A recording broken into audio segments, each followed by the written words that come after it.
Southeast Asia is a fascinating region, one that faces a number of challenges. On the one hand, it's a region that has undergone very significant development in the past couple of decades. On the other hand, it's still a region that faces significant fragility.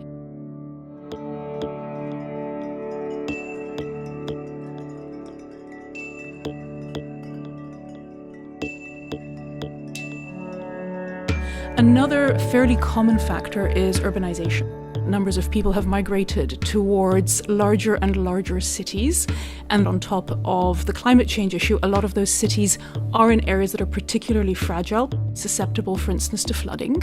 The floods hit Chennai in December 2015. It had a big impact, both in terms of loss of human life and damage to property. There is a certain fragility because of urban development into areas which are naturally floodplains. You've got commercial real estate development interests that push urban development and housing into areas that are vulnerable and really weren't made for human habitation. The pace of urban migration has meant that actually in rural areas you have torn apart the social fabric of communities, where the people who are left behind are either the elderly or the children without necessarily the right coping mechanisms in place. The population that has migrated into cities ends up without a social network, without coping strategies for being in a new environment.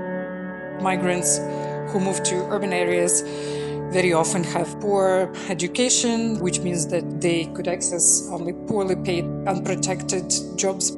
There's almost around 1,800 to 2,000 youths migrating on a daily basis.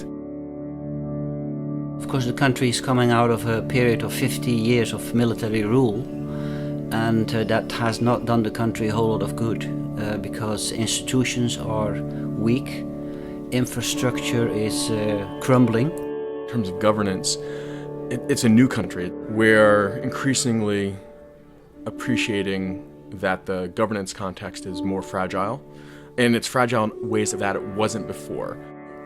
It's a reliance on one economy, one sector, and especially on the extractive, and if the global prices go down then the entire economy kind of collapses. So not diversifying and making it vibrant. It's not as easy to pinpoint one particular driver of fragility. Even though a lot of the population is now middle class in Asia, many people are just above the poverty line, and they don't necessarily yet have the coping mechanisms to ensure that if you have a sudden shock or a continued stress, they will not slip back under that poverty line. Resilience starts off by asking different questions. Our approach is to really try to take a very integrated perspective to build people's resilience. Team wanted to look at the systems existing that mitigate some of the shocks and stresses that is becoming more frequent. They understand the interdependence more closely than ever.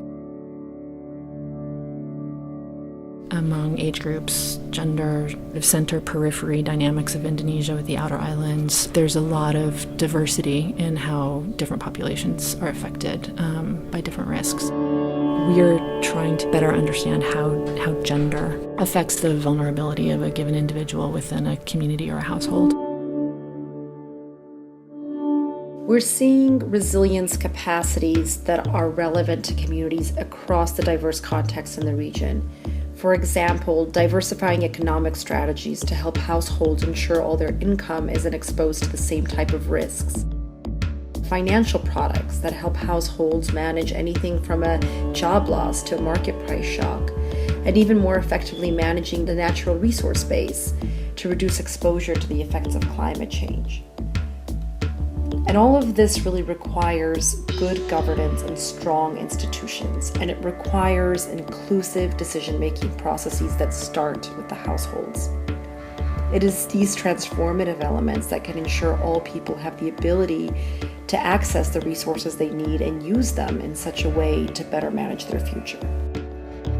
Through our strategic goal at the country level, it was built around the resilience framework. That was the driving factor that brought everyone under the same roof, saying that, okay, you're doing something, but how does it contribute to the broader goal of the country, which is, building resilience at the community level? How do you make investments in resilience stick? It's difficult. Deliberately designing programs to reach a degree of convergence. We're getting sharper about measuring resilience to understand our impact and build an evidence base for what really works in Asia. Evidence helps us influence the bigger players to focus on the right things and helps us achieve our results at scale. For example, in the Philippines after Haiyan, in Nepal after the Gorkha earthquake, and most recently in Chennai after the floods, we have seen our disaster resilience research shift the financial services conversation around how a range of products can really meet resilience objectives.